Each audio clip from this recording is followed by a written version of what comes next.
हाँ जी, देखो होमवर्क था आपका क्वेश्चन नंबर 18, वो आपने कर लिया। रैंकिंग दे दी।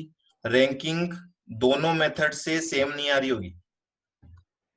शार्प मेथड और ट्रेनर मेथड से रैंकिंग सेम आ रही है क्या सबकी, या डिफरेंस आ रहा है कुछ? दोनों से रैंकिंग अलग अलग आ रही है ना।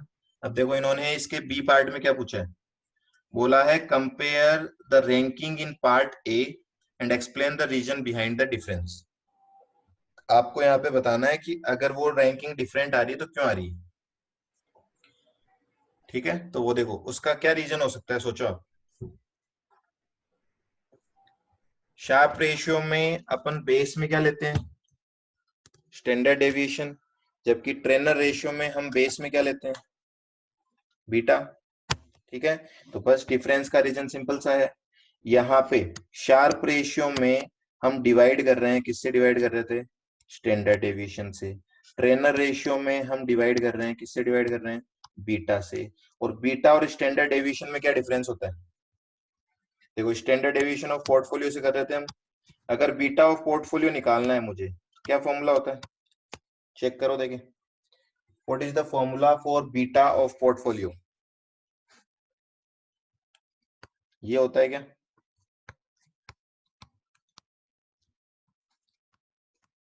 क्या ये फॉर्मूला होता है, standard deviation of portfolio into correlation divided by standard deviation of market. अब इसमें कौन से फैक्टर की वजह से, देखो रैंकिंग का मतलब क्या था, बीटा अगर ज्यादा आएगा तो वैल्यू कम आएगी, और वैल्यू कम आएगी तो उसकी रैंकिंग कम आएगी। तो पूरा का पूरा किस पे डिपेंड कर रहा है, देखो स्टैंडर्ड डेविएशन तो है ही, साथ में आर पे डिपेंड कर रहा है खेल। आर अगर ज्यादा हुआ, अब यहाँ पे आप कंक्लूड कर सकते हो, अगर आर ज्यादा हुआ, आर ज्यादा होने का मतलब बीटा ज्यादा आएगा, और बीटा ज्यादा आने का मतलब ट्रेनर रेशियो में वैल्यू कम आएगा।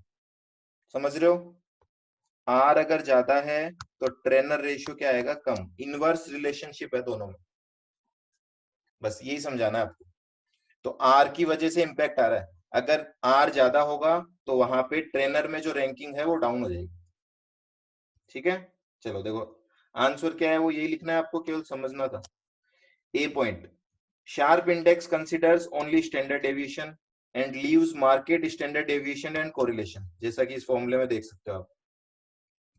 उसने बोला है कि शार्प रेशियो केवल स्टैंडर्ड डेविएशन ले रहा है ना, और क्या चीजें छोड़ रहा है वो, ये दोनों चीजें छोड़ रहा है वो। ठीक है, चलो आगे। Whereas Treynor ratio considers standard deviation correlation, जबकि ट्रेनर रेशियो इन सबको कंसिडर कर रहा है। तो एक पॉइंट तो आपको ये बता दिया। दूसरा, greater correlation result in greater value of beta, this would reduce the points in Treynor. तो portfolio R which is rank second in Sharpe push to a position back in Treynor owing to correlation. चलो R check करते हैं, are में देखना correlation ज्यादा मिलेगा आपको। ये लो जी, आ रहा है समझ में, क्योंकि आर का कोरिलेशन ज्यादा है इसीलिए इसका ट्रेनर रेशियो में रैंकिंग डाउन आई होगी। शार्प रेशियो में इसकी रैंकिंग ज्यादा ऊपर होगी, और ट्रेनर में इसकी रैंकिंग डाउन होगी।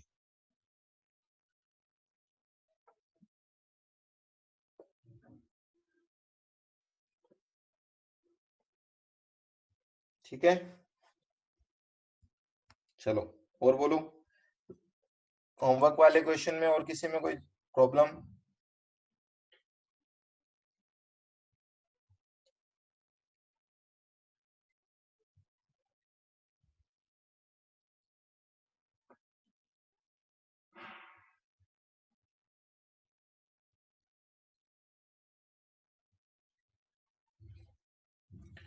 क्वेश्चन नंबर 19 में लास्ट लाइन समझा दो आंसर की। क्वेश्चन नंबर 19 आंसर की लास्ट लाइन क्या है, ranks obtained as per Sharpe ratio as well as Treynor ratio is same, this indicate that all mutual funds seem to be reasonably well diversified. वो बोल रहा है कि portfolio well diversified है, मतलब वेल डाइवर्सिफाइड पोर्टफोलियो में जो total risk होती है और जो सिस्टमेटिक रिस्क होती है वो सेम ही होती है लगभग। बोलो, अगर पोर्टफोलियो फुल्ली डाइवर्सिफाइड है मतलब टोटल रिस्क और systematic risk will be same almost. ठीक है, इस केस में शार्प क्या करता है, टोटल रिस्क को यूज करता है, और ट्रेनर क्या करता है, सिस्टेमेटिक रिस्क के मेजर मतलब बीटा को यूज करता है। तो बस इसीलिए रैंकिंग में डिफरेंस नहीं आ रहा। ठीक है, ओके क्या, ओके ओके ओके, बोला बोला बोला।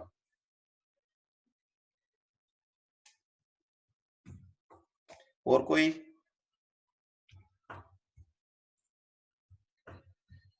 Anything else from the homework?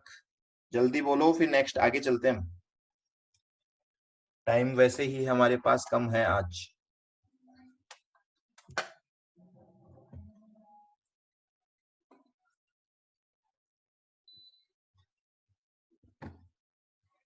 चले आगे, कहाँ भाग गए सब लोग? सब रिप्लाई करो फटाफट से एक बार, पता तो लगे मुझे, क्या पता तुम लोग सामने बैठे हो। सबका रिप्लाई आना चाहिए, सबका सबका। चलो जी, आ रहा है आ रहा है। स्टार्ट। लास्ट कंसेप्ट क्या पढ़ा था एक बार देख लेते हैं फटाफट। लास्ट हमने किया था फार्मा। फार्मा का क्वेश्चन नहीं हुआ था, है ना? फार्मा का केवल हमने कंसेप्ट पढ़ लिया था, क्वेश्चन नहीं किया था। फटाफट से एक बार फार्मा में रिवाइज करवा रहा हूं आपको।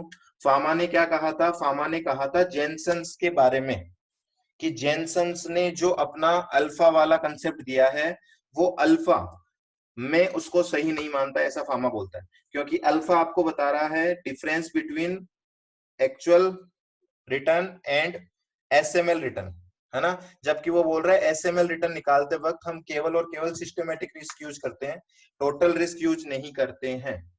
ठीक है, तो कुल मिला के उसने दो इसके क्या कर दिए, पार्ट कर दिए। तो उसने कहा अल्फा को मैं टोटल सेलेक्टिविटी बोलूंगा और नेट सेलेक्टिविटी किसको बोलूंगा, रिटर्न माइनस सीएमएल रिटर्न। अब इसके क्वेश्चन पे आते हैं, थोड़ी सी और वहां पे आपको समझ में आ जाएगी बात। कौन सा क्वेश्चन है इसका?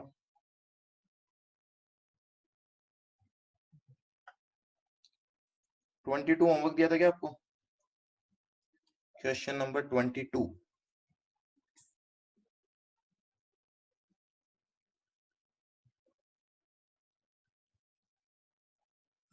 चलो ये रहा इलस्ट्रेशन नंबर 25। ठीक है, कोई बात नहीं, इलस्ट्रेशन नंबर 25 पे आ जाता है।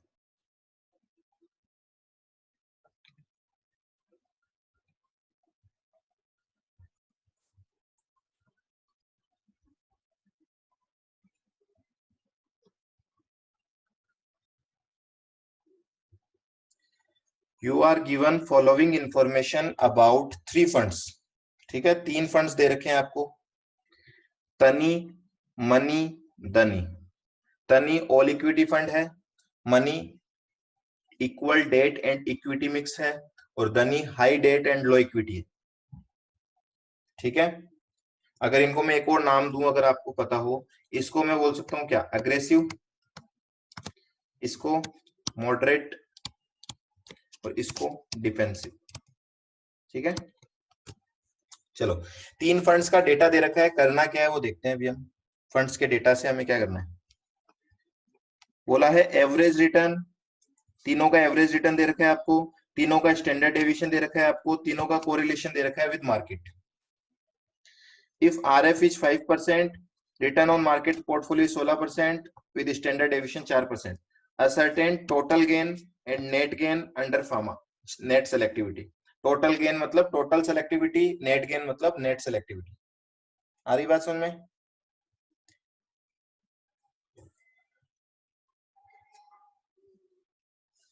चलो निकालना है हमें टोटल गेन अंडर फार्मा।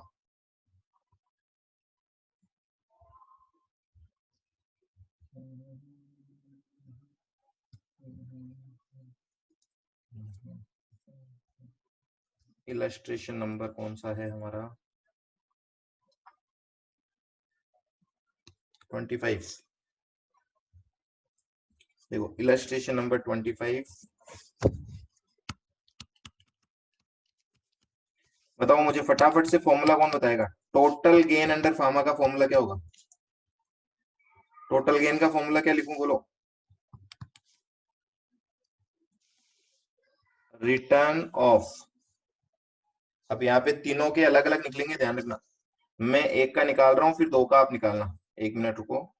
तनी मनी धनी था ना, मैं तनी की कैलकुलेशन कर रहा हूँ पहले। तनी, ए पार्ट में हम कर रहे हैं तनी। तो टोटल गेन निकालना है तनी का।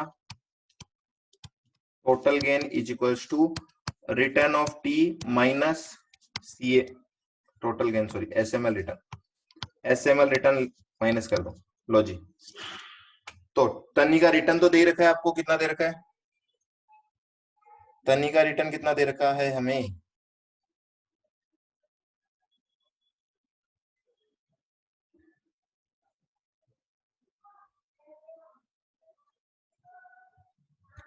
%25। तो देखो यहां तो 25 लिखेंगे हम, माइनस एसएमएल रिटर्न का फॉर्मूला लगा दूं यहीं पे। क्या रिटर्न होता है एसएमएल? आरएफ, आरएफ दे रखा है 5, RF plus RM minus RF, RM है 16, 16 माइनस 5 इंटू बीटा। बीटा दे नहीं रखा है, बीटा आपको कैलकुलेट करना पड़ेगा। कर सकते हैं क्या बीटा कैलकुलेट यहाँ पे? बीटा ऑफ तनी is equals to standard deviation of तनी कितना है? स्टैंडर्ड डेविएशन ऑफ तनी, this is 10 into R, R कितना है इसका? 0.30 डिवाइडेड बाई 4, कितना होगा? 0.75 आएगा बीटा। तो ये लो 0.75 से मल्टीप्लाई कर दो, this will be your total gain.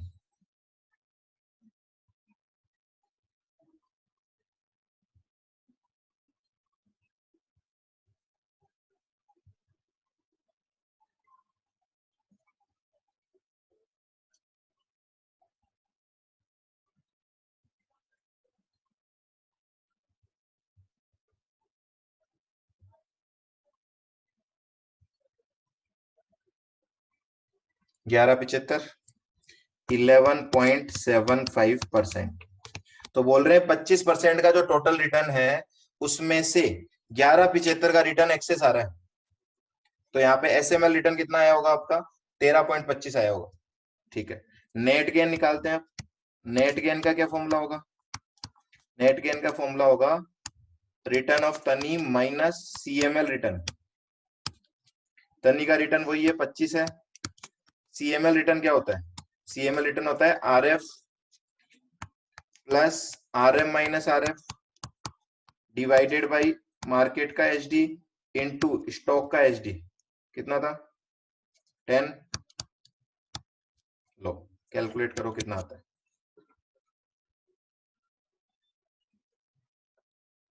Hello,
audio आ रहा है? आ रहा है, आ रहा है, अब आ रहा है ना? चलो इसका आ गया दोनों आम।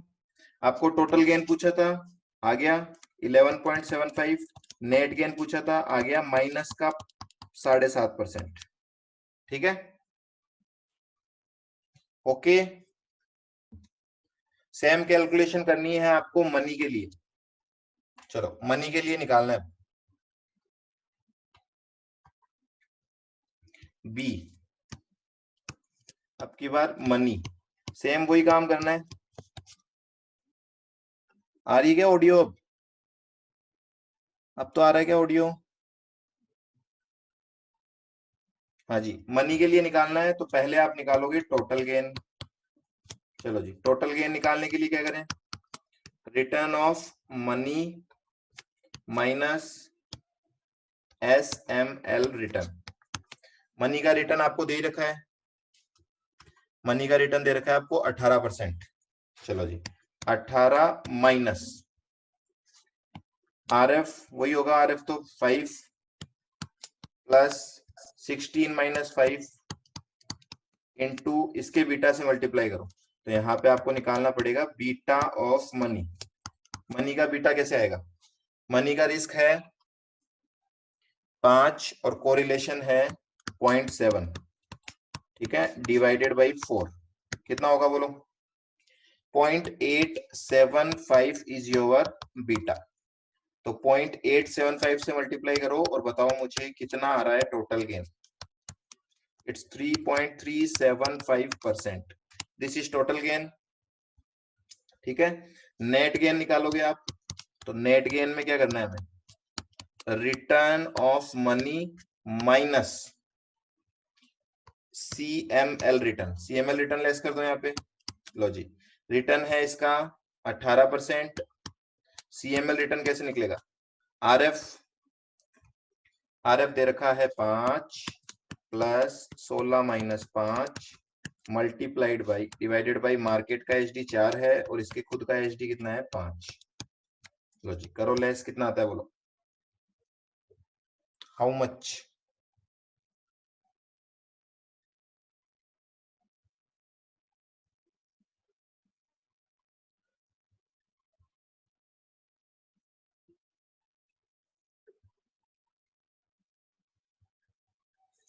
माइनस का 0.75 आ रहा है क्या, माइनस का 0.75%, ठीक है। ओके जी, कोई इशू नहीं है। सी पे आ जाते हैं, तन्नी मनी और कौन था, दन्नी दन्नी दन्नी दन्नी। दन्नी का टोटल गेन, रिटर्न ऑफ दन्नी माइनस SML रिटर्न। देखो ये टॉपिक हार्ड नहीं है, बस ये आपको पता होने चाहिए। कई बार ये होता है हमें पता ही नहीं है कैसे निकालना है, वही हार्ड हो जाता है। बाकी हार्ड कुछ नहीं है इसमें, निकालने जाओगे तो। दन्नी का रिटर्न कितना दे रखा है 12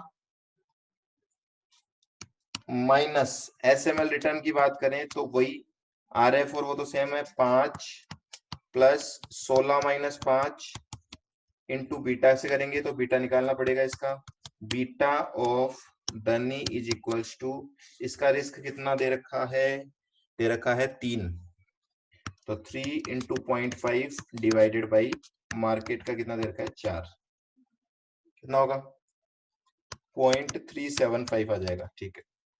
तो ये 0.375 से मल्टीप्लाई कर दो, ये आ जाएगा आपका टोटल गेन 2.875%, ठीक है। तो नेट गेन निकालेंगे यहाँ पे, रिटर्न ऑफ दनी माइनस CML रिटर्न, और दनी का रिटर्न है आपका 12% माइनस, फॉर्मूले सारे लिखने हैं ध्यान रखना, RF 5 plus 16 minus 5 upon 4 into इसका था 3, कितना होगा,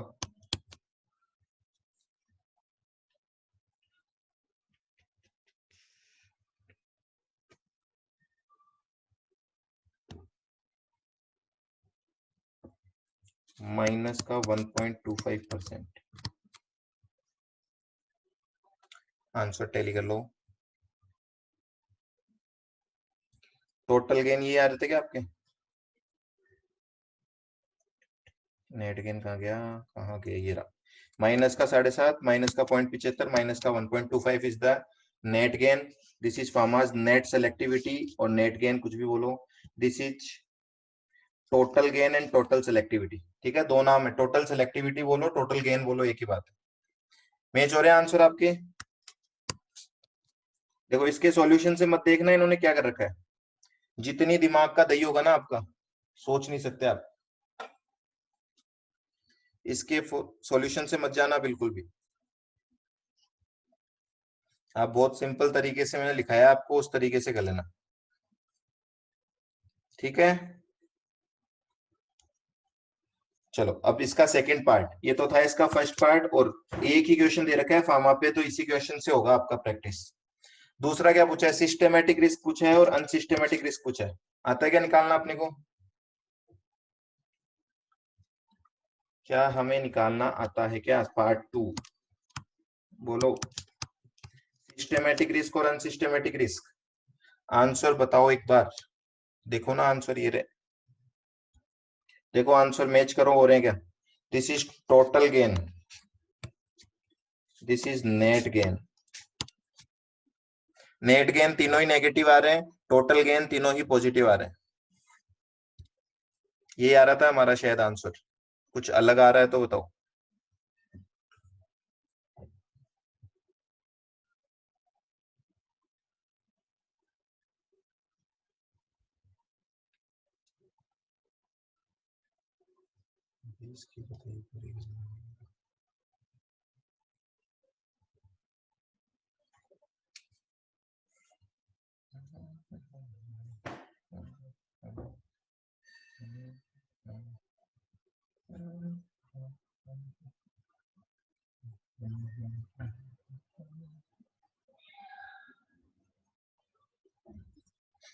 चलो बोलो, सिस्टेमेटिक रिस्क का फॉर्मूला कौन बताएगा? चलो पहले फॉर्मूला लिखा दो सिस्टेमेटिक रिस्क का, फिर उसके बाद निकालते हैं। What is the formula for systematic risk? Systematic risk of a portfolio अगर निकालना है मुझे, तो कैसे निकाला जाएगा?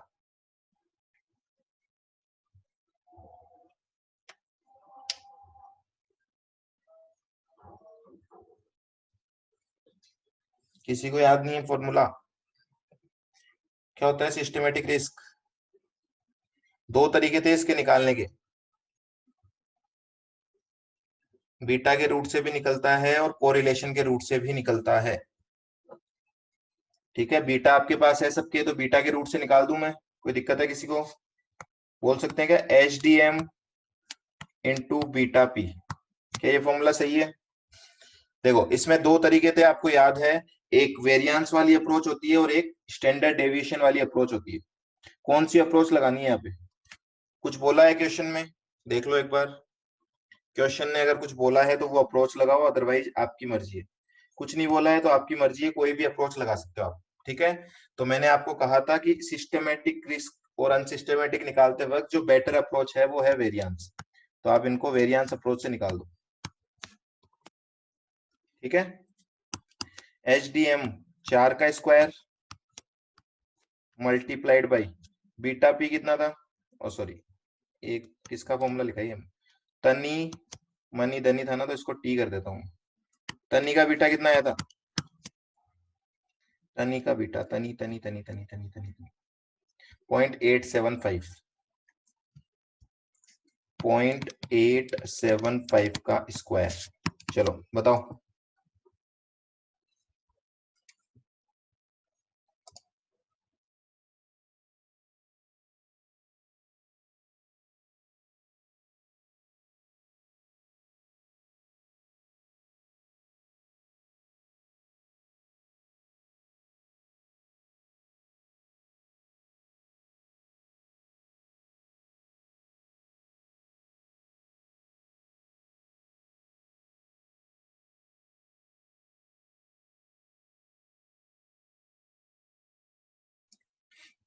नाइन आ रहा है क्या? 0.75 क्या है ये? बीटा 0.75 है इसका? अच्छा सॉरी, मैंने किसका उठा लिया, बीटा इज 0.75, तो आंसर कितना आ रहा है? बीटा इज 0.75, तो आंसर आ रहा है आपका 9। 9% स्क्वायर आएगा, ध्यान रखना इसमें। अब इसमें एक अच्छी सी चीज है, ध्यान रखना बहुत अच्छे से, अगर अनसिस्टमेटिक रिस्क निकालने जाओगे इसका, तो वो क्या आएगा? वो आएगा एच डी ऑफ टी का स्क्वायर माइनस सिस्टेमेटिक रिस्क। आ रही ना बात समझ में, क्योंकि वेरिएंस अप्रोच में वेरिएंस में से लेस करना है फिर इसको। और एच डी ऑफ टी कितना दिया हुआ था हमें, एच डी ऑफ टी कितना दिया हुआ था 10%।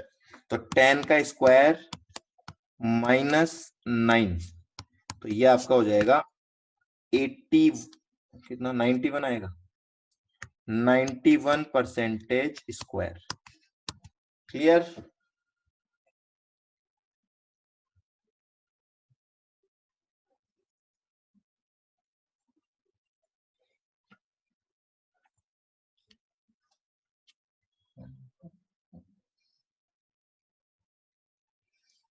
हाँ हरीश बोलो,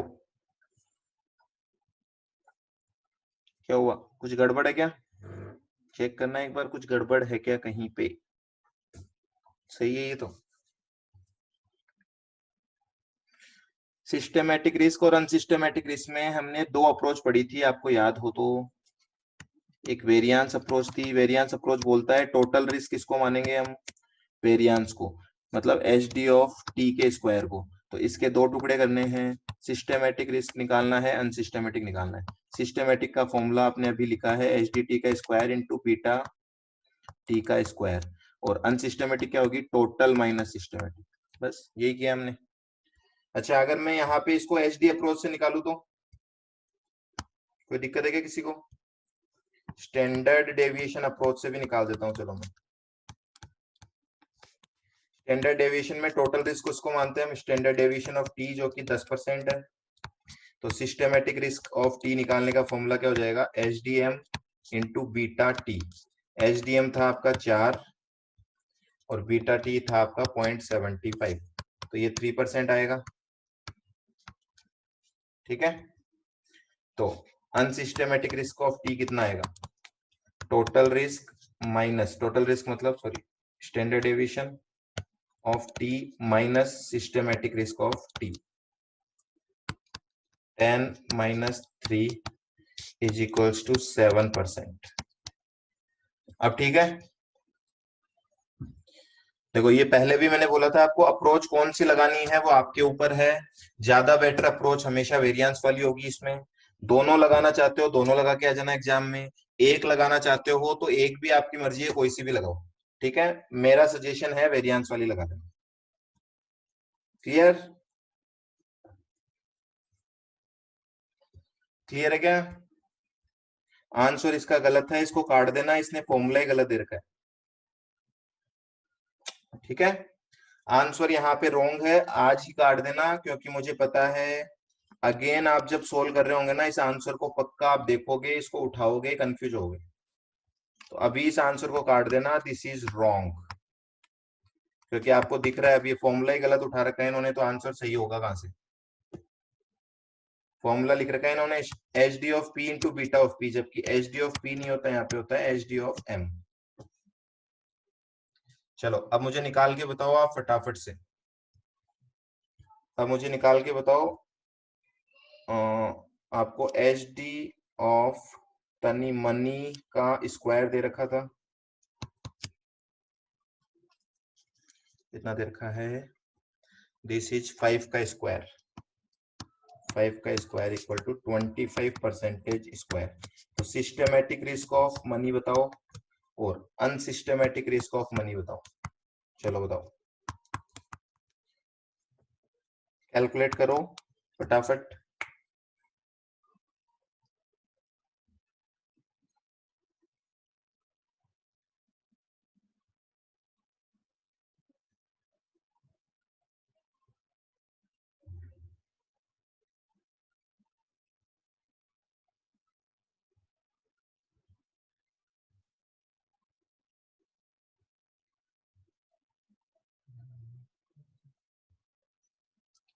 12.25% आ रहा है systematic risk, 12.25% square is the systematic risk and 12.75% square is the unsystematic risk.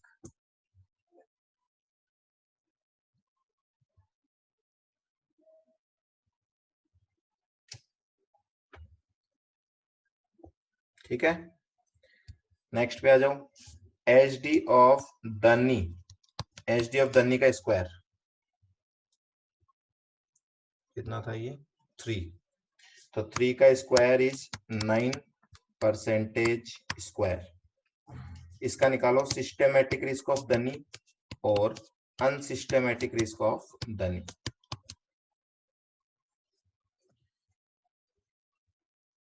2.25 तो आ रहा है आपका सिस्टेमेटिक रिस्क और 6.75 आ रहा है आपका अनसिस्टेमेटिक रिस्क। अब बताओ किसी को दिक्कत है क्या?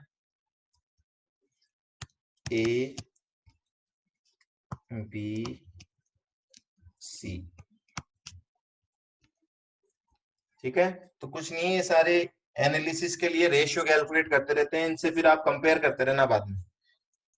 जब आगे जाओगे इस फील्ड में अगर काम करोगे तो एनालिसिस का काम रहेगा, इस फील्ड में नहीं जाओगे तो ये सारी चीजें आपके लिए क्या हो जाएगी, व्यर्थ। पर फ्यूचर का किसी को नहीं पता, तो अभी कोई भी मेंटेलिटी बना के मत चलना, हमारा काम है सीखने का, तो सीखते रहो। चलेंगे आगे, हो गया सबका नोट? फार्मा का और कोई क्वेश्चन नहीं है? अगर कोई हुआ तो हम उसे देख लेंगे, अदरवाइज वेट। सॉल्यूशन दिखाना है क्या आपको? लो जी, आंसर देख लो।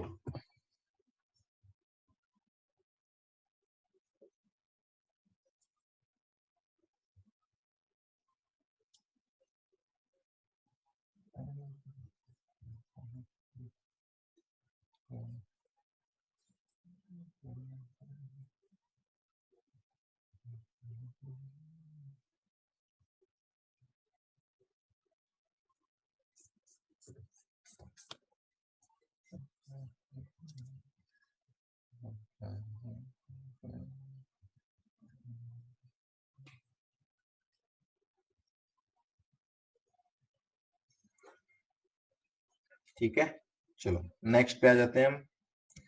तो लास्ट जो कंसेप्ट था हमारा वो था फार्माज नेट सेलेक्टिविटी, ठीक है।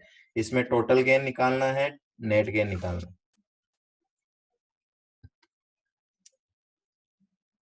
पॉइंट नंबर कौन सा था ये? Point number 8। चलो नेक्स्ट पे आ जाते हैं हम, पॉइंट नंबर 9।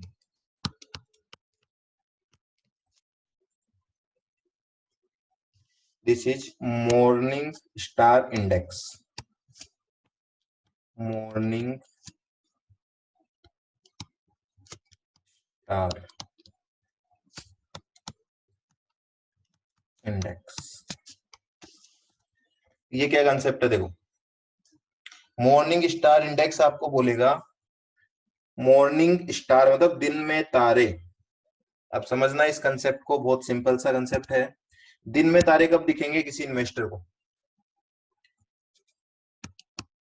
अगर एक इन्वेस्टर है, ठीक है, इन्वेस्टर क्या करेगा, पैसे इन्वेस्ट करेगा हंसता हंसता। इन्वेस्ट तो हंसते हंसते किया था इसने, है ना। अब इसने इन्वेस्ट कहाँ कहाँ कर सकता था, देखना ये या तो अपने पैसे कहाँ लगाता, रिस्क फ्री असेट में पैसे लगाता। रिस्क फ्री में पैसे लगाता तो सपोज इसको रिटर्न मिलता 6% पर एनम का, ठीक है। और इसने पैसे कहाँ लगाए, इसने पैसे लगाए हैं मार्केट में, तो हम बोल सकते हैं स्टॉक्स में बोल देते हैं, चलो ठीक है। या म्यूचुअल फंड का चैप्टर चल रहा है, म्यूचुअल फंड की बात करें, इसने पैसे लगाए हैं म्यूचुअल फंड्स में। यहाँ पे रिस्क कितनी है रिस्क फ्री में? यहाँ पे आपकी रिस्क है 0। यहाँ पे आपकी रिस्क कितनी है? It will be always greater than 0, ठीक है। अब मिनिमम एक्सपेक्टेशन क्या होगी मुझे बता दो आप, आपकी म्यूचुअल फंड से मिनिमम एक्सपेक्टेशन क्या होगी? 6%। मतलब किसी भी हालत में इससे कम तो कोई एक्सपेक्टेशन नहीं करेगा, बल्कि 6% भी नहीं, आपको तो इससे भी ज्यादा एक्सपेक्टेशन होगी, क्योंकि बेस्ड ऑन रिस्क एक्सपेक्ट करते हैं हम, ठीक है। तो एसएमएल का कंसेप्ट मानते हो तो उसके अकॉर्डिंग करोगे, सीएमएल का कंसेप्ट मानते हो तो उसके अकॉर्डिंग एक्सपेक्टेशन लगाओगे आप। तो यही बोला जा रहा है, दिन में तारे कब दिखेंगे आपको। चलो आगे वाली को तो छोड़ो, आप एसएमएल और सीएमएल को तो भूल जाओ, अगर आपको कभी 6% से कम रिटर्न दे दिया इस म्यूचुअल फंड ने, हाँ, इस म्यूचुअल फंड ने मान लो यहाँ पे पैसे लगाए थे, यहाँ पे म्यूचुअल फंड का रिटर्न था 8%, बताओ मुझे क्या दिन में तारे दिखेंगे क्या? 8% हो सकता है किससे कम हो? 8% आपके सीएमएल एसएमएल से कम हो। अपन सीएमएल एसएमएल से कंपेयर ही नहीं कर रहे हैं यहाँ पे। यहाँ पे बात चल रही है दिन में तारे दिखने की। तो दिन में तारे तभी दिखेंगे जब 6% से भी कम होगा। तो यहाँ पे कोई दिन में तारे नहीं दिखेंगे, तो मैं एक बार यहाँ पे नील लिख रहा हूँ, समझना इस बात को। दूसरा, नेक्स्ट पीरियड पे चलते हैं। यहाँ पे मान लेते हैं म्यूचुअल फंड का रिटर्न रहा 5%। अब बताओ क्या दिन में तारे दिखे क्या? क्या दिन में तारे दिखे? हाँ। कितने तारे दिखे? इस तारों को हम बोलेंगे रिस्क ऑफ लॉस। अब आप आराम से समझोगे लॉस होने की कितनी रिस्क है आपकी। देखो यहाँ पे 1% का लॉस हो रहा है आपको। लॉस का मतलब क्या है? यहाँ पे लॉस का मतलब whenever your return falls below risk free rate, उसको हम बोलेंगे risk of loss. Is it clear? तो जब जब आपका रिटर्न रिस्क फ्री से नीचे जाता है, मान लेते हैं यहाँ 10% है तो यहाँ पे कुछ नहीं आएगा। मान लेते हैं यहाँ पे रिटर्न आता है म्यूचुअल फंड का 2% ही आता है, तो रिस्क फ्री में कितना आएगा, सॉरी रिस्क ऑफ लॉस में कितना आएगा? 4%। ये बताना आप। मान लेते हैं म्यूचुअल फंड का रिटर्न है -5%। अब बताओ रिस्क ऑफ लॉस में कितना आएगा? रिस्क ऑफ लॉस में कितना आएगा?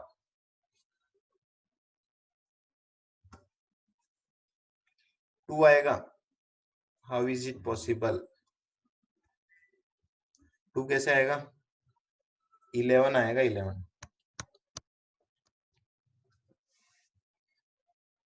ठीक है। तो देखो ये जो रिस्क ऑफ लॉस है, इसका एवरेज कर लेना, इस कॉलम का एवरेज कर लेना, और रिटर्न वाले एवरेज का कॉलम कर लेना। इन दोनों का जो डिफरेंस आएगा उसी को हम निकाला जा रहा है यहाँ पे मॉर्निंग स्टार इंडेक्स। तो एक फॉर्मूला पढ़ रहे हैं हम, excess return, excess return under Morningstar index. Morningstar index में एक्सेस रिटर्न कितना मिल रहा है? देखो हमें जो रिटर्न मिल रहा है म्यूचुअल फंड से, रिटर्न ऑफ म्यूचुअल फंड, तो रिटर्न ऑफ पोर्टफोलियो लिख देता हूं मैं यहाँ पे, माइनस रिस्क ऑफ लॉस। बस यही करना है आपको। इतना इजी सा कंसेप्ट है क्या कोई किसी के माइंड में नहीं बैठा हो? और म्यूचुअल फंड की दुनिया में बहुत ही जाना माना रेशियो है ये मॉर्निंग स्टार इंडेक्स। क्योंकि कोई भी इन्वेस्टर होगा उसकी सबसे बेसिक नीड जो है वो है रिस्क फ्री रिटर्न आना चाहिए। उससे नीचे अगर रिटर्न जा रहा है ना तो फिर तो किसी काम का नहीं है वो म्यूचुअल फंड। ठीक है, बोल दो क्लियर हो तो हम क्वेश्चंस पे चलें। कंसेप्ट बहुत छोटे छोटे से कंसेप्ट है ये। चलो क्वेश्चन देखते हैं इसका। 22 एंड 23 भी। चलो ये 2 क्वेश्चन है देखो यहाँ पे। 23 देखते हैं पहले। 23 में आपको दे रखा है the following are the monthly returns of advantage Fund. Satyam, okay ji, क्या हुआ? तो सिर्फ रिस्क फ्री ने नीचे जा रहा है मींस रिस्क है, तो रिस्क फ्री किस नाम का? क्या बोल रहे हो आप?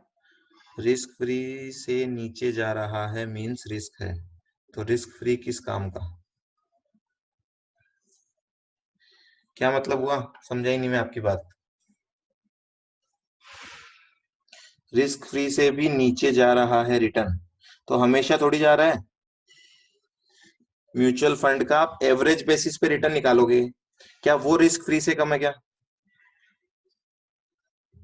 अभी जो मैंने लिखा था उसमें आप एवरेज बेसिस पे रिटर्न निकालो, है ना, उसको ही तो चेक कर रहे हैं हम। कहीं एवरेज तो आपके नीचे नहीं जा रहा ना उससे। आप तो हर पीरियड का अलग एनालाइज करोगे, हर पीरियड पे चेक करोगे। जैसे ये मंथली डेटा, इस क्वेश्चन की बात करें तो यहाँ मंथली डेटा दे रखा है, हर मंथ में चेक करोगे कहीं आरएफ से नीचे तो नहीं गया आपका रिटर्न। जब जब आरएफ से नीचे जा रहा है उसको आप बोलोगे रिस्क ऑफ लॉस, और उस रिस्क ऑफ लॉस से आप कितना एक्स्ट्रा रिटर्न कमा रहे हो वो कैलकुलेट करना है। बस इतनी सी तो बात है। ठीक है। रिस्क आपने क्या पूछा है, बाकी आप वापस और क्लियर बता दो। मुझे जो समझ में आया वो यही बताया मैंने। सर जो रिस्की फंड्स में इन्वेस्ट कर रहे हैं उसे अगर रिस्क फ्री रिटर्न जितनी अफेक्ट हो रही है उसे भी बोल रखा।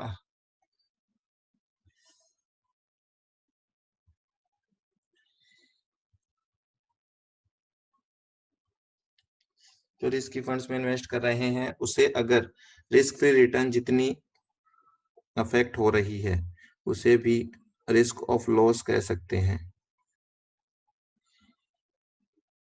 देखो मेरे को एकदम क्लियरली नहीं पता लग रहा आप क्या पूछ रहे हो। आप जो पूछ रहे हो वो मैं बता रहा हूँ। रिस्क ऑफ लॉस आप बोल रहे हो, इसको रिस्क ऑफ लॉस बोल सकते हैं क्या? तो रिस्क ऑफ लॉस इसी को बोलेंगे ना हम। जब भी रिस्क फ्री से नीचे रिटर्न जाएगा मतलब रिस्क ऑफ लॉस। सिंपल। ठीक है। बाकी और आप एक बार वापस फोन पे पूछ लेना या तो। इलस्ट्रेशन नंबर 23 बोल रहा है आपको। जनवरी से लेके दिसंबर का डेटा दे रखा है आपको, एक तो एडवांटेज फंड का और एक मार्केट पोर्टफोलियो का, मतलब निफ्टी ले लो सेंसेक्स ले लो। इनके आपको मंथली रिटर्न्स दे रखे हैं। ठीक है, 2%, 3%, -1%, 2%, 4%, 1%, इस तरीके से रिटर्न दे रखा है। फिर आपको पूछा गया, देखो नीचे क्या, excess return under Morningstar index. देखो मॉर्निंग स्टार इंडेक्स में एक्सेस रिटर्न निकालना है, क्या करेंगे हम? हमें दो चीजें चाहिए, एक तो रिटर्न चाहिए, तो रिटर्न तो इसका टोटल करोगे तो आ जाएगा। ठीक है। और rate it's performance in comparison with the market portfolio if RF is 9%। तो देखो हमेशा वही वाली बात आ रही है यहाँ पे, अकेला एमएसआई भी कुछ नहीं बता सकता, इसको जब आप दूसरे से कंपेयर करोगे तभी आप कोई कंपेरेटिव एनालिसिस कर पाओगे। ठीक है।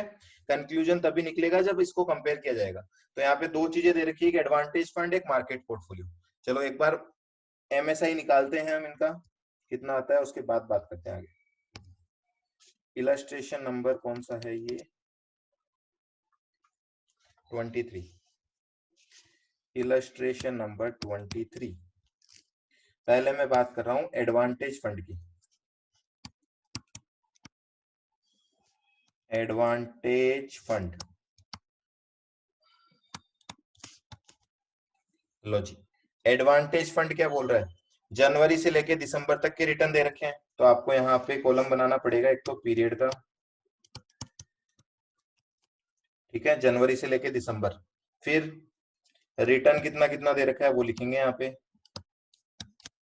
फिर आप चाहो तो रिस्क फ्री का कॉलम बनाओ, तो मैं बना देता हूँ, कंफ्यूजन नहीं हो इसलिए। ठीक है ना, जिसके माइंड में सेट हो रहा है वो चाहे कॉलम मत बनाना, रिस्क फ्री का कोई दिक्कत नहीं। रिस्क फ्री रिटर्न, रिटर्न और रिस्क फ्री में जो डिफरेंस होगा उसको क्या बोलेंगे हम? Risk of loss. देखना मैं क्या लिख रहा हूं, अच्छे से समझना इसको। मैं बोल रहा हूं return of advantage fund minus RF comma 0। इसका मतलब समझ में आता है क्या आपको?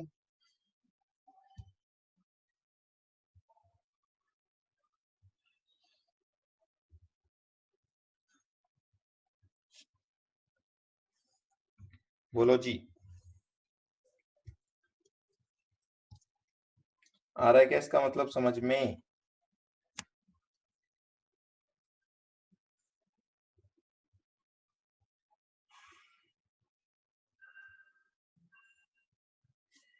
ए मतलब एडवांटेज फंड, सिक्योरिटी नहीं है। आर ए का मतलब सिक्योरिटी नहीं, ए का मतलब एडवांटेज फंड की बात कर रहा हूं मैंने। ए मतलब एडवांटेज फंड।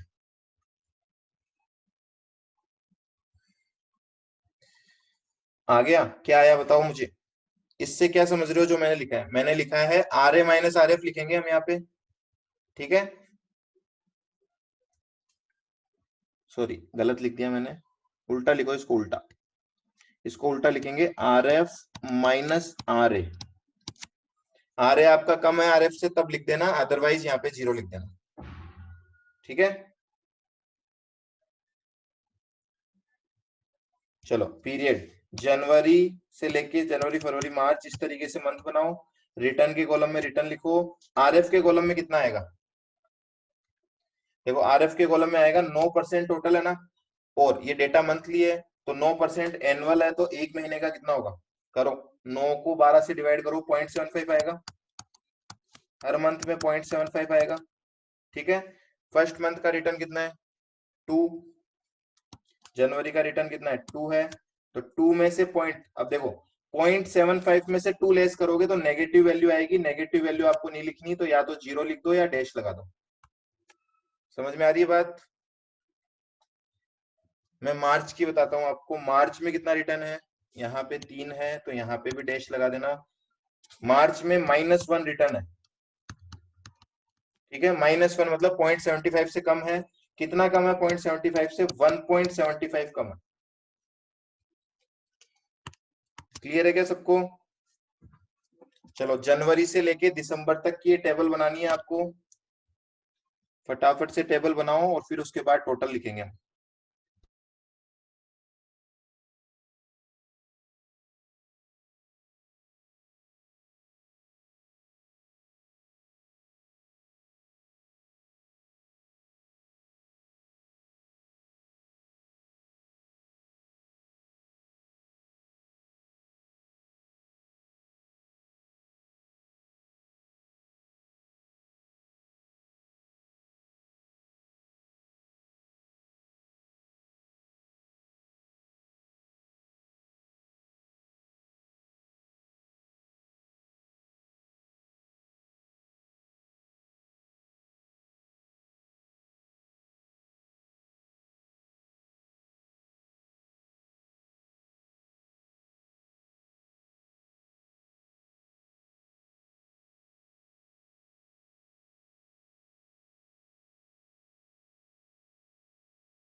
फाइव 5.25 आ रहा है क्या?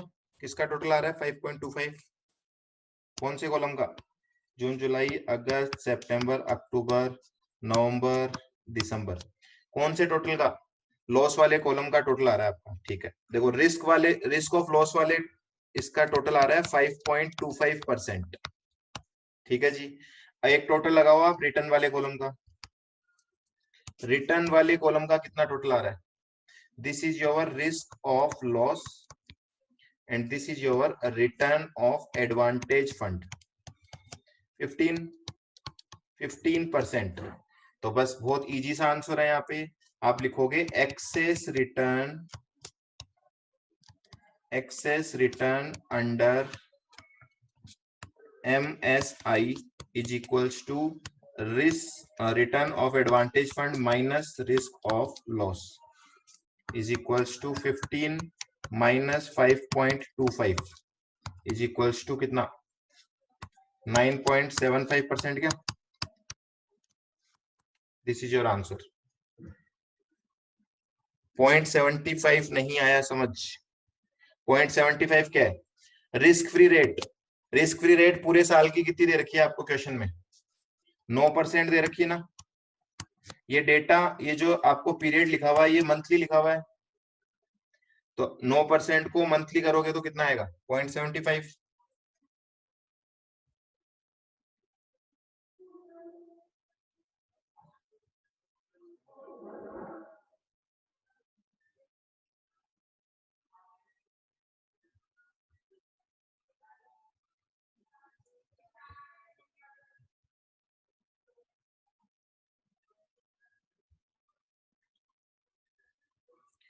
ठीक है, आ गया सबको आंसर समझ में? बहुत इजी सा कंसेप्ट है। देखो ये चीजें पढ़ी हुई है तो बहुत इजी लगेगी, नहीं पढ़ी हुई तो पता नहीं क्या लगेगा, फिर तो जी को जंजाल लगेगा। ये पता नहीं क्या मॉर्निंग स्टार होगा, क्या फार्मा होगा, पढ़ोगे तो बहुत इजी लगेगा। कुछ भी नहीं है इसमें टिपिकलनेस। सबको हो गया क्या क्लियर? जल्दी बोलो थोड़ा। चलो ये तो एडवांटेज फंड का निकाला ना मैंने, अब सेम मार्केट का निकालो। सेम मार्केट के लिए कैलकुलेशन करो, सेम कैलकुलेशन सेम टेबल बनेगी मार्केट के लिए। और मार्केट का भी क्या निकालना है आपको, एक्सेस रिटर्न अंडर एमएसआई। फटाफट से करो सॉल्व और बताओ मुझे। यहाँ पे रिटर्न ऑफ मार्केट आ जाएगा minus risk of loss of market आ जाएगा।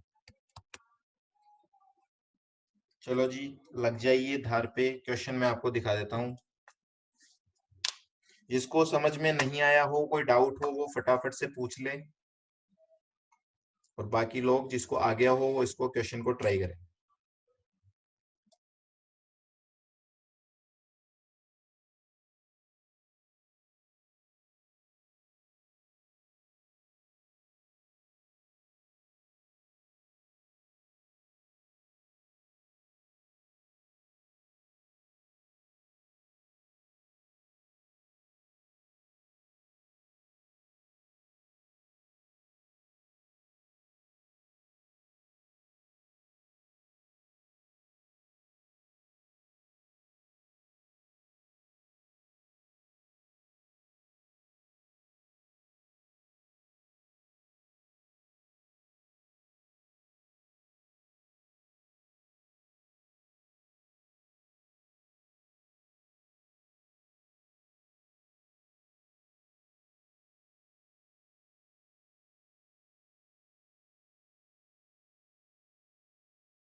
दस आ रहा है सबका?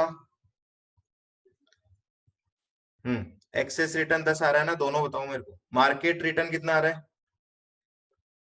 आरएम कितना आ रहा है? RM is 16 and risk of loss is 6, तो आंसर आ रहा है 10%। अब मुझे बताओ, आप आराम से सब बता सकते हो, हाइयर द बेटर होगा कि लोअर द बेटर होगा?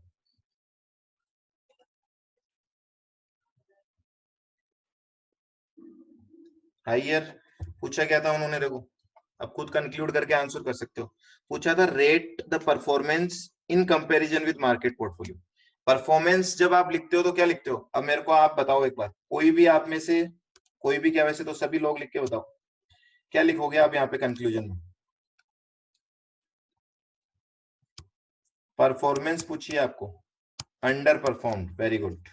तो आप लिखोगे सिंस एमएसआई ऑफ, क्या था, advantage fund is less than MSI of market, therefore advantage fund has underperformed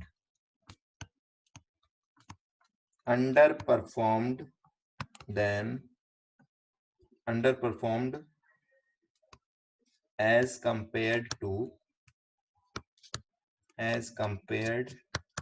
market। ठीक है जी, और इसको अंडरलाइन करके आ जाना exam. Under perform but more than RF. RF से तो ज्यादा होगा ना। आरएफ से हम ये थोड़ी बोल रहे हैं आरएफ ही कमाना है, समझना इस बात को। हम तो एक क्राइटेरिया लेके चल रहे हैं कि कम से कम आरएफ तो कमाना ही कमाना है ना। अगर आरएफ से भी कम आ रहा है तो काहे का म्यूचुअल फंड है फिर?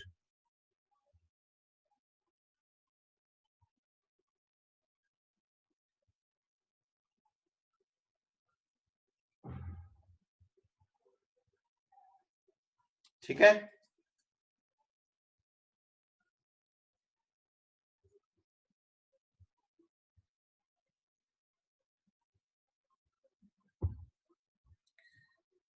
हाँ, फिर क्या लिखा है आपने वापस? आपने कहा है अंडर परफॉर्म होना, तो कंपेयर किससे करेंगे? एमएसआई में, मार्केट से या आरएफ से? एमएसआई से करेंगे, दोनों के, दोनों ही चीजों के एमएसआई से कंपेयर कर रहे हैं देखो। आरएफ से नहीं कर रहे हम कंपेयर। आरएफ से करोगे तो फिर आप बोलोगे ना ज्यादा आ रहा है, 975 ज्यादा ही कमा रहे हो आरएफ से तो।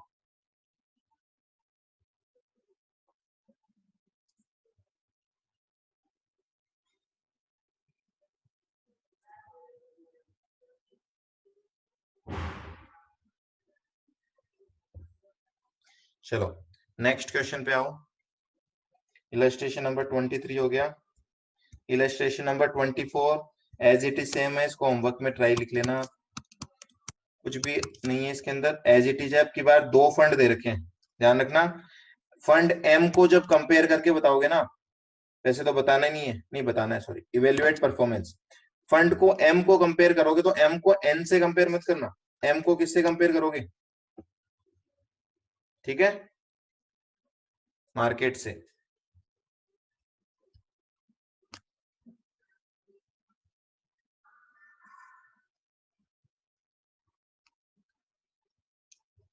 ठीक है जी, आगे बढ़ो आगे बढ़ो आगे बढ़ो।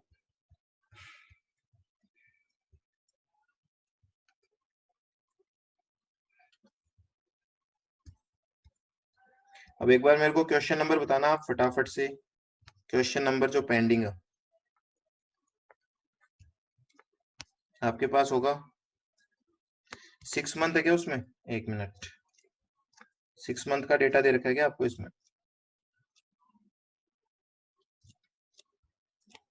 Evaluate performance of funds M N and market portfolio past 6 months. ठीक है, तो कोई इशू नहीं है। 6 महीने का डेटा दे रखा है ना आपको, तो मंथली कैलकुलेट करोगे आप।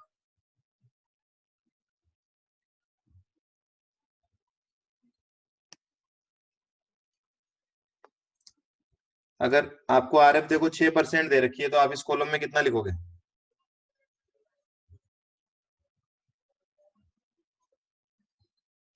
12 से डिवाइड करके लिखोगे, डेटा तो मंथली है ना। ट्राई करना, कोई दिक्कत आएगी तो हम देखेंगे। Question number 22, 26, 29, 30। 22, 22, 22, 22, ठीक है। क्वेश्चन नंबर 22 पे आ जाओ। Question number 22।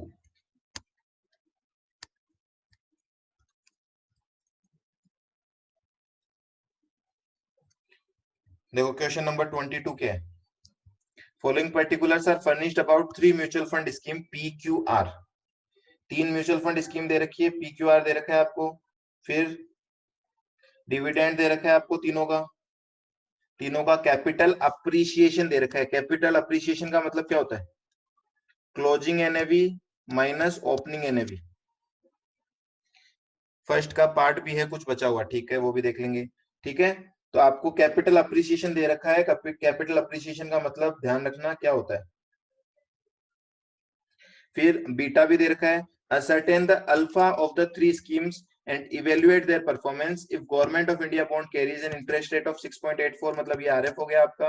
और निफ्टी का जो रिटर्न है ये 12.13 है, ये ध्यान रखना है, इसको सही कर लेना थोड़ा। ये 12.13 दे रखा है आप।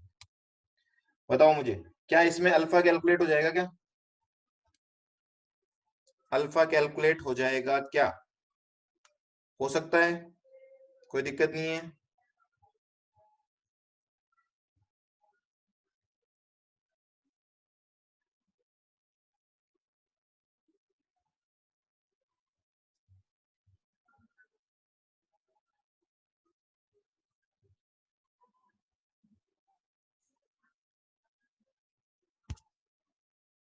ऑडियो नहीं आ रहा आपको?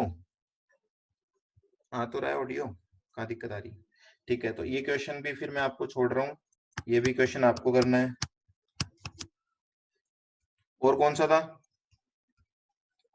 और कौन सा क्वेश्चन बताया आपने? क्वेश्चन नंबर फर्स्ट बताया क्या? फर्स्ट पे आ जाओ। Question number one one one.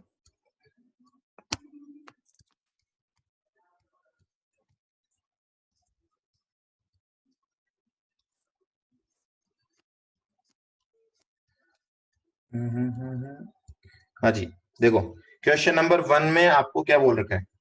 आपने पहले तो मेरे को आंसर बताओ इसके फटाफट जो आपने कैलकुलेट कर रखे हैं। एनएवी ऑफ द फंड कितना आया था और एनएवी पर यूनिट कितना आया था?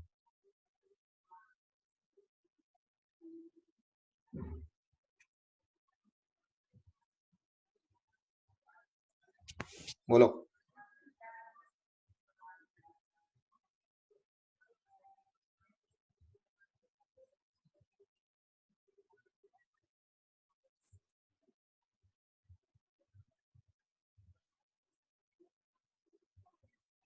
168.88 करोड़ तो ये आया था, ठीक है।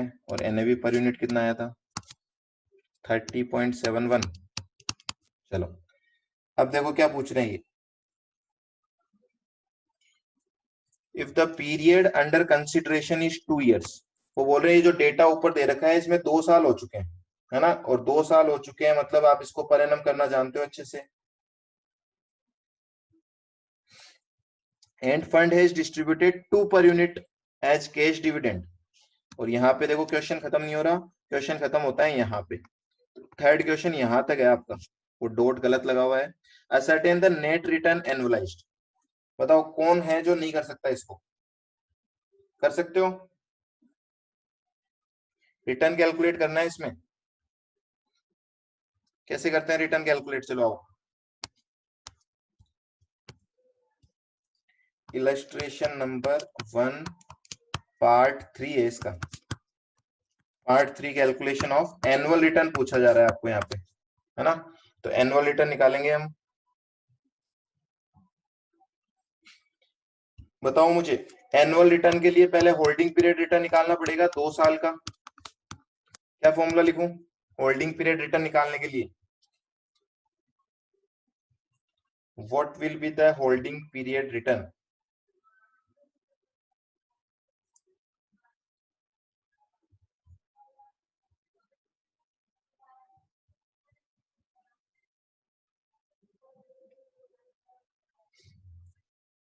ठीक है, सिंपल।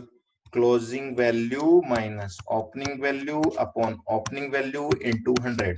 अब मजे की बात यह है, इस क्वेश्चन में आपको क्लोजिंग वैल्यू मतलब क्लोजिंग एनएवी आपने खुद ने निकाली है ना। क्लोजिंग एनएवी आपने खुद ने निकाली है। क्लोजिंग एनएवी दे रखी है। ओपनिंग एनएवी दे रखी है क्या? नहीं दे रखी। ओपनिंग एनएवी गायब है क्वेश्चन से। ओपनिंग एनएवी कौन कैलकुलेट कर सकता है, एक बार मुझे केवल यस नो में बता दो। क्या इस क्वेश्चन से ओपनिंग एनएवी कैलकुलेट की जा सकती है क्या?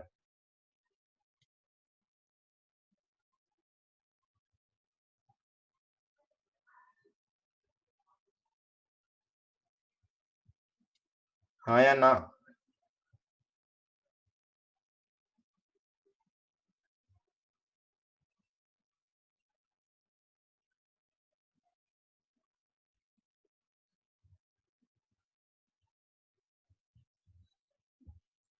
नहीं हो सकती। क्यों नहीं हो सकती, सोचो आप। आपने जब मार्केट वैल्यू वाले दिन की निकाल ली, देखो ये सारा जो डेटा दे रखा है यहाँ पे, थोड़ा सा ही सोचना है, ज्यादा नहीं। ये जो सारा डेटा दे रखा है, ये सारा डेटा किस दिन का है? ये जो ऊपर इन्वेस्टमेंट दे रखा है आपको यहाँ तक, सॉरी यहाँ तक जो इन्वेस्टमेंट दे रखा है आपको ये वाला, ये कौन सी डेट का दे रखा है? ये आपको ओपनिंग डेट का ही दे रखा है ना। This data is for opening date, क्योंकि उन्होंने साफ साफ बोला ये कॉस्ट है। कॉस्ट मतलब आपने जब पैसे लगाए हैं। तो ओपनिंग डेट का डेटा दे रखा है आपको। इस डेटा को यूज करके क्या निकालना है हमें? इससे ओपनिंग एनएवी निकालेंगे हम। आ रही बात समझ में? इससे ओपनिंग एनएवी निकलेगी और ओपनिंग एनएवी के बाद आपका आंसर आएगा। तो सबसे पहला इसमें वर्किंग नोट बनेगा यहाँ पे।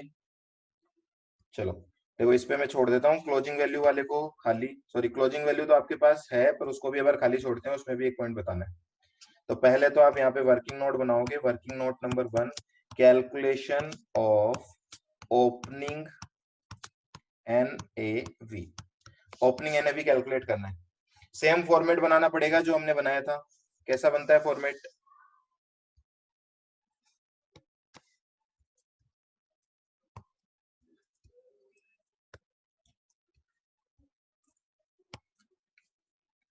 ठीक है, फॉर्मेट कैसा बनेगा? इन्वेस्टमेंट क्या क्या कर रखे हैं देखो आपने। सबसे पहले इन्वेस्टमेंट लिखोगे आप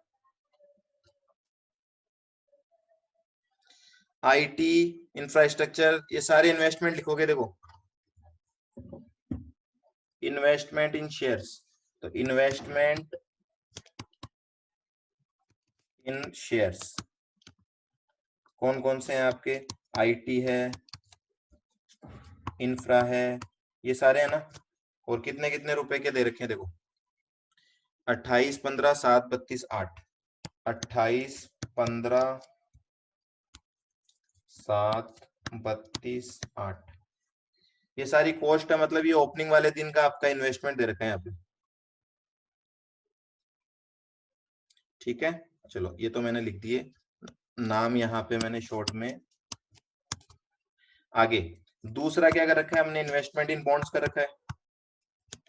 इन्वेस्टमेंट इन बॉन्ड्स, बॉन्ड्स में इन्वेस्टमेंट कितना कितना है देखो, दो बॉन्ड्स थे अपने पास, एक लिस्टेड बॉन्ड से एक अनलिस्टेड बॉन्ड से, 10 और 8, एक लिस्टेड वाले थे एक अनलिस्टेड वाले थे, 10 और 8। ठीक है,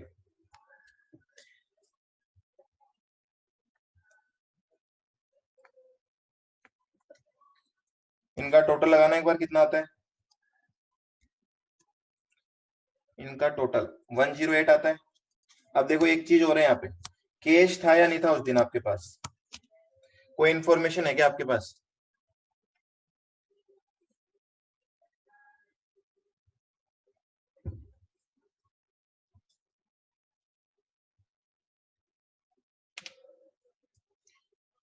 even throughout the year, हाँ जी, तो यहाँ पे एक अजम्पशन ले सकते हो आप कि ये ओपनिंग में भी 2 लाख रुपए का कैश था, और आप अदरवाइज भी अजम्पशन ले सकते हो, दोनों अजम्पशन राइट होगी।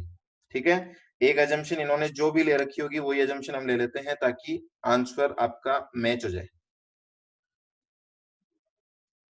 नहीं लिया इन्होंने, cash and other assets are not included because they arise out of investment. ठीक है, वो ये मान रहे हैं कि जो कैश जनरेट हो रहा है वो इन्वेस्टमेंट से हो रहा है, इनिशियली आपके पास कोई कैश नहीं था।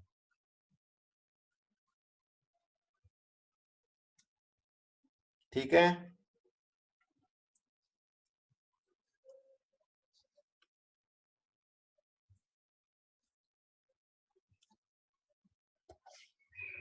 तो यहाँ पे लगा दो, कैश छोड़ देते हैं, यहाँ पे कैश के लिए अजम्पशन लिख देना, टोटल 108 आ रहा है, 108 करोड़ आ रहा है ना टोटल, ये 108 है आपकी टोटल एनएवी। ठीक है, इसको डिवाइड कर दो नंबर ऑफ यूनिट से, नंबर ऑफ यूनिट्स कितनी थी आपके पास, how much is the number of units, number of units है आपके पास इस क्वेश्चन में 5.5 करोड़, 5.5 से डिवाइड कर दो तो आपके पास क्या आ जाएगी, this is your NAV per unit 19.64 आ रही है क्या, ये आ रही थी क्या, अभी यहाँ पे देखो नीचे 19.64। ठीक है, ये सही है 19.64।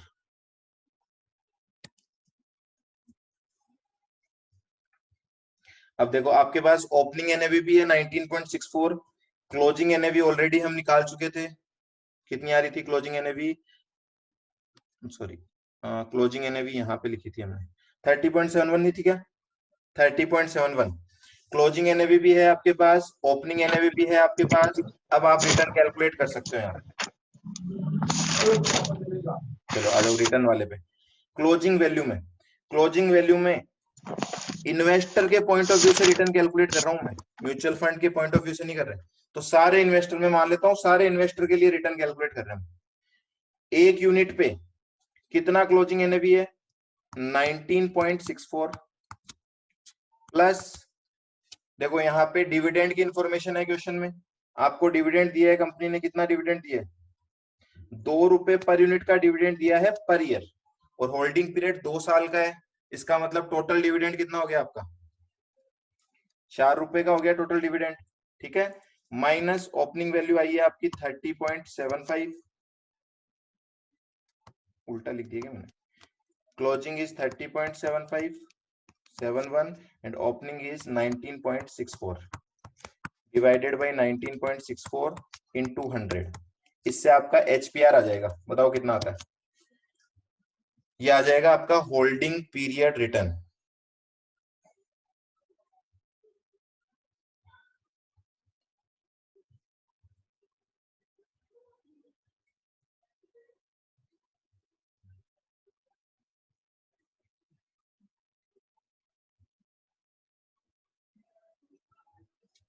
सेवेंटी नाइन अलग अलग क्यों आ रहे हैं?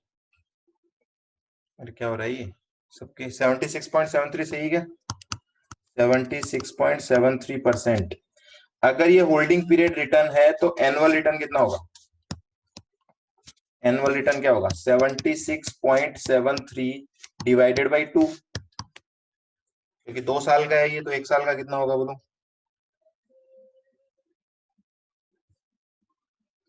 इट्स 38.37%। लो जी मैच भी कर लो एक बार।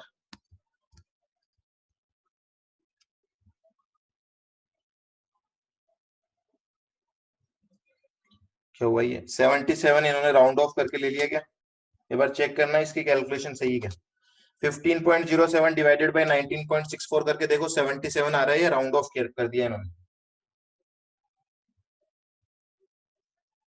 राउंड ऑफ कर दिया दिखता है इन्होंने।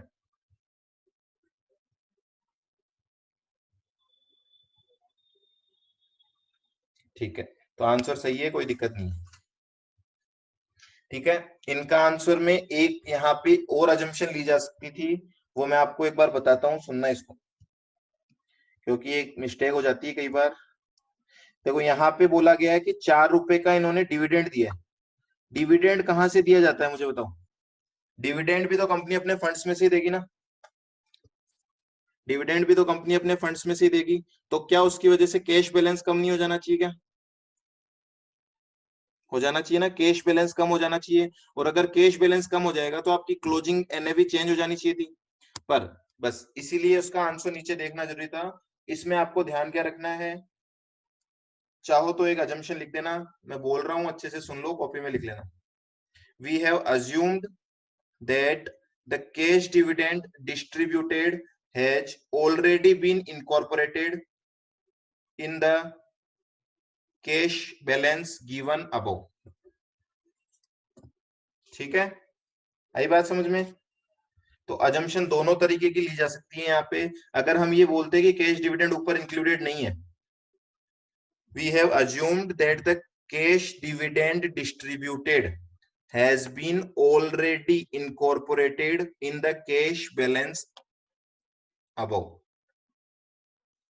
ठीक है, जो कैश बैलेंस हमें दे रखा है उसमें ऑलरेडी इनकॉर्पोरेट हो रखा है, ये मानते हुए सोल्व किया हमने। अदरवाइज तो क्या होता, क्लोजिंग एनएवी भी चेंज हो जाती, क्योंकि डिविडेंड देने से एनएवी पे फर्क पड़ जाता है। क्लियर है ये बात सबको? इन्होंने नोट डाला क्या कोई? एक मिनट देखने दो, कहीं नहीं डाला।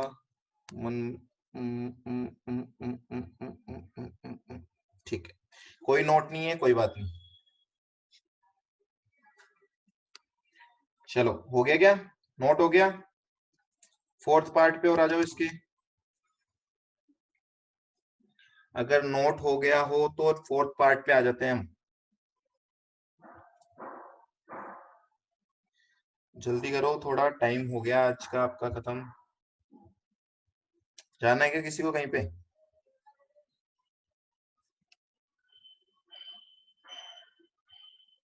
फोर्थ पार्ट बहुत इजी है, फटाफट से हो जाएगा, 2 ही मिनट लगेगी।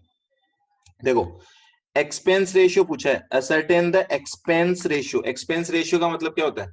जो खर्चे आप कर रहे हो वो उसका कितना परसेंटेज खर्चा है आपका, है ना। कंपनी की जो वैल्यू है उसके अकॉर्डिंग आपका खर्चा कितना आता है। तो खर्चा दे रखा है बहुत सिंपल लैंग्वेज में आपको। खर्चा ये है आपका 275, 350, 80। टोटल खर्चा कितना है? 705 लैक्स का, और कुछ नहीं आगे। ये लो जी, 705 लाख का आपका खर्चा दे रखा है, तो खर्चे का आपको रेशियो बताना है। कैसे बताओगे? दो बेसिस है इसके, ratio based on opening NAV पे भी बताया जा सकता है, बेस्ड ऑन एवरेज एनएवी पे भी बताया जा सकता है। जैसा आपको बताना उचित लगता हो वैसे बता सकते हैं। ठीक है, इन्होंने सॉल्यूशन में एवरेज एनएवी पे बता रखा है, तो हम भी एवरेज एनएवी पे बता देते हैं। टोटल खर्चा है 705। Part fourth, part number 4। चलो पहले तो एवरेज एनएवी कैलकुलेट कर दो। एवरेज एनएवी कितनी है फंड की, कितनी average NAV? Opening NAV, opening NAV कितनी निकाली थी हमने? 108 करोड़ की। क्लोजिंग एनएवी कितनी निकाली थी हमने? क्लोजिंग एनएवी बताना एक बार। 168.88, 168.88 डिवाइडेड बाई 2। 2 इसलिए नहीं किया, 2 साल है, वो हमेशा 2 से डिवाइड होता है। 138.44। ठीक है, this is your average NAV. और एक्सपेंसेज कितने? एक्सपेंसेज है आपके टोटल 705 लैक्स। तो मैं बोल सकता हूं करोड़ में लिख देते हैं इसको, 7.05 करोड़। ये लो जी, तो आपका एक्सपेंस रेशियो आ जाएगा यहाँ पे। Expense ratio 7.05 divided by 138.44 into 100% में लाने के लिए कितना आएगा? इट्स 5.09%। पर ये तो 2 साल का है ना, आपको पता है तो 2 साल का है। तो अगर मैं इसको पर एनम कर दूं तो एक्सपेंस रेशियो पर एनम, तो फिर ये क्या हो जाएगा? 5.09 डिवाइडेड बाई 2 कर दो इसको, तो ये हो जाएगा आपका 2.55%। ठीक है, अब एक बार आंसर टेली कर लेना, सही है गलत है इनका भी पता लग जाएगा।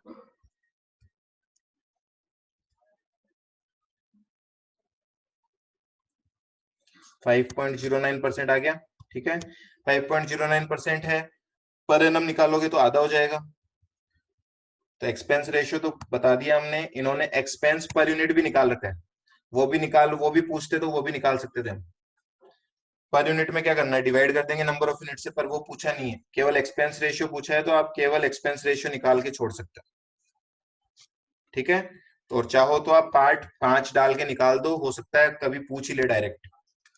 तो एक क्वेश्चन और बना लो इसमें, एक्सपेंस पर यूनिट अगर निकालना हो, एक्सपेंसेज पर यूनिट अगर निकालना हो, तो वो हो जाएगा 705 लैक्स, मतलब 7.05 करोड़ डिवाइडेड बाई 5.5 करोड़। बताओ कितना होता है? 1.28 आ रहा है इनका, सही है क्या?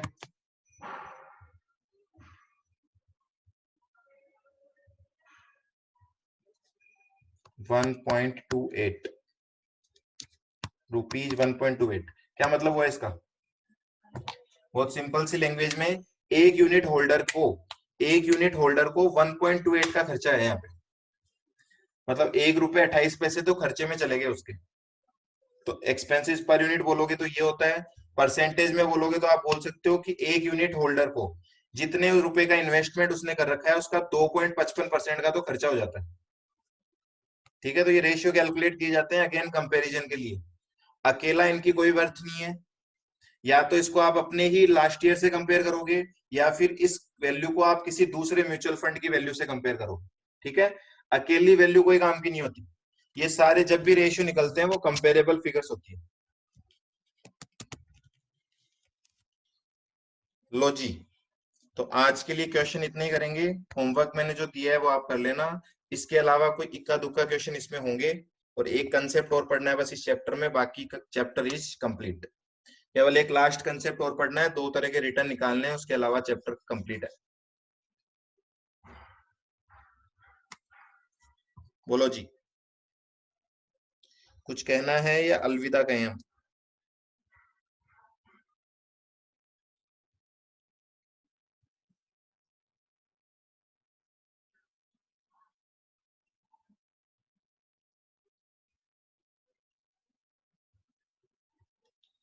किसी को कोई डाउट है तो बोलो, अदरवाइज क्लास को एंड करने का टाइम हो चुका है।